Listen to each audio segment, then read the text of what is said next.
তো বরবাদ ভালো লেগেছে? তাসকিন তো হিরো হয়ে গেছে। তাসকিন আমার সাথে হিরো হলে হবে না, ওকে সলো হিরো বানাতে হবে। বরবাদের সাথেও তো যুক্ত আছে লিলি হালাল বিউটি শপ, ওই যে লিলির ব্র্যান্ডের সবাই পেছনেই দাঁড়িয়ে আছে। তো বরবাদ ভালো লেগেছে? লিলিও ভালো লেগেছে? ইয়েস।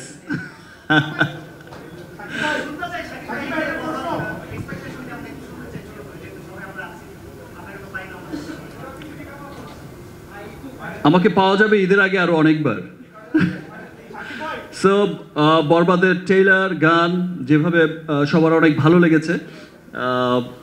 বরবাদ দেশে বিদেশে যেভাবে মানুষের খুব ভালো লাগার জায়গা তৈরি হয়েছে, এবং স্পেশালি একটা জিনিস তো সবার কাছে খুব ভালো লাগছে, সবার কাছে আমরা সকলেই জানি যে আগে আমাদের দেশের সিনেমার রিভিউ আমাদের দেশের মধ্যেই হতো, দেশের মানুষরাই করতো, কিন্তু আমরা গত কয়েক বছর ধরেই দেখছি, এবং সেটা দিনকে দিন বেড়েই চলেছে, সেটা বিশ্বব্যাপী যে আমাদের গানের আমি আমারটাই বলতে পারি যে আমার গানের ট্রেইলার টিজার যেই আকারে রিভিউ করছে, সেটা আমেরিকা থেকে ইংল্যান্ড থেকে অস্ট্রেলিয়া, ইংলিশ থেকে আপনার যে কোনো ধর্মের যে কোনো বর্ণের হোয়াইট পিপল থেকে শুরু করে ব্ল্যাক পিপল, সমস্ত মানুষই কিন্তু রিভিউ করছে।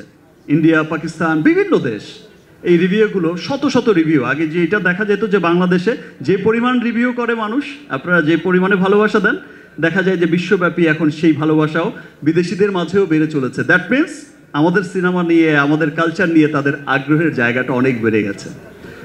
এভাবেই আমাদের বাংলা সিনেমা এগিয়ে যাক আমাদের দেশ, এবং সমস্ত বাধা পেরিয়ে আমরা আমাদের সিনেমাকে নিয়ে, আমাদের দেশকে নিয়ে, আমাদের কালচারকে নিয়ে আমরা এগিয়ে যাব এবং সমস্ত অপশক্তিকে রুখবো ইনশাআল্লাহ। তাসকিন তো হিরো হয়ে গেছে। তাসকিন আমার সাথে হিরো হলে হবে না, ওকে সলো হিরো বানাতে হবে।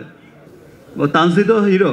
আমি তো আমার খুব পছন্দের, আমি তো খুব দেখতাম যখন আমার টিমের খেলাই, যদিও হেরেছি, অসুবিধা নেই, তারপর ওর ব্যাটিং দেখে আমার চমৎকার লাগতো। আর তাসকিনকে দেখে মনে হতো এক খেলায় মনে হয়েছে যে ভাই বলটা একটু স্লো কর বাবা, পারলে তো আমি টিভিতেই স্লো করে দেই, একটু স্লো, একটু এদিকে। সো আমার তাসকিনও অনেক চমৎকার, প্রাউড করার মতো এই প্লাসে চলে এসেছে। তানজিদও অনেক ভালো করেছে, আমাদের সাব্বিরও অনেক চমৎকার, এবার তো একেবারে 6-এর বন্যা বইয়ে দিয়েছে।